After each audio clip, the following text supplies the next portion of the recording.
উনি বলছে যে টমেটোর সস বানাবে আমাকে, যে সংসদ সদস্য প্রার্থী হিসাবে, স্বতন্ত্র প্রার্থী হিসাবে আমি নির্বাচন করতে যাচ্ছি। তারই উপলক্ষে আমি এলাকায় যে লিফলেট বিতরণ কর্মসূচি ছিল, সেই কর্মসূচির ধারাবাহিকতা 17, 18 এবং 19 তারিখে আমি এই কর্মসূচির লিফলেট বিতরণ করি।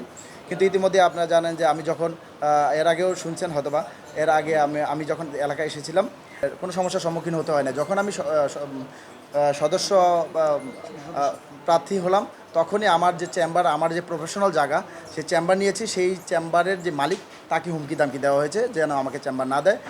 পাশাপাশি আমার এক ছোটো ভাইকে ফোন করে বলা হয়েছে আমাকে মেরে একদম টমেটোর সস বানাবে।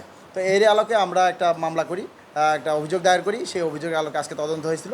এই তদন্তের পরে আজকে আমাদের তদন্ত মঞ্জুর হয়। তো আমি আসলে আমি যেই প্রতিপাদ্য বিষয় নিয়ে মানে সামনে দিয়ে আগাচ্ছি, যে ভোলা ভোলা 2 আসনের গণমানুষের ভাবনা টাকায় বিক্রি হবে না, এই প্রতিপাদ্য বিষয় নিয়ে আমি মূলত ভোলার পথপ্রান্তে, দৌলতখা বড়নদীর পথপ্রান্তে ছুটে বেড়াচ্ছি। তো গতকালকে তার এই ধারাবাহিকতা দৌলতখাতে প্রোগ্রাম ছিল।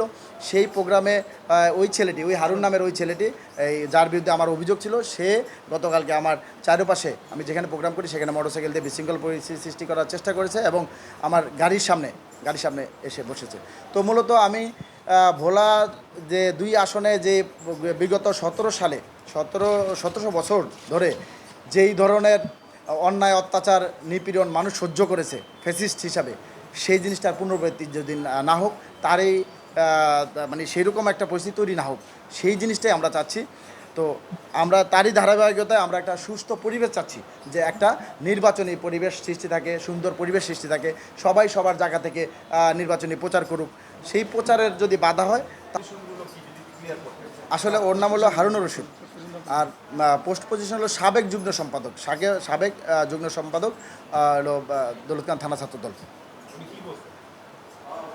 উনি বলছে যে টমেটোর সস বানাবে আমাকে, মাইরা। আসলে ওই ছেলেটা ফোন করেছিল যে ব্যাপারটা কি, আপনি কেন চেম্বার নিতে দিবেন না বা কিছু, বা এরকম কিছু জিজ্ঞাসা করতেছিল।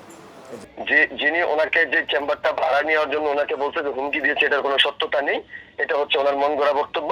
ওনাকে যে মালিক, ওনাকে বলেছি যে আপনি যেহেতু একজনকে ভাড়া দিবেন, বাট বিষয়টাকে জেনে দিবেন, ওনার সম্পর্কে জানবেন। যেহেতু উনি মিথ্যা বিষয়গুলোকে ফেসবুক, সোশ্যাল মিডিয়া ছাড়ে, সেই কারণে ওনার বিরুদ্ধে আমি ঘর মালিকের কাছে গিয়েছি, বাট ওনাকে ভাড়া না দেওয়ার জন্য হুমকি দেওয়া হয় নাই। আমি ওনাকে বলেছি যে আপনি যদি দেন, বিষয়টা জানবেন, উনি কে, ওনার সম্পর্কে জেনে দিবেন। সেকেন্ডলি, উনি যেই কথা বলছে যে নির্বাচনী প্রচার প্রচারণা আমাদের এলাকায় আসছে, উনি ওনাকে বাধা দেওয়া হয়েছে, এই ধরনের কোনো ধরনের পরিবেশ তৈরি করা হয়নি।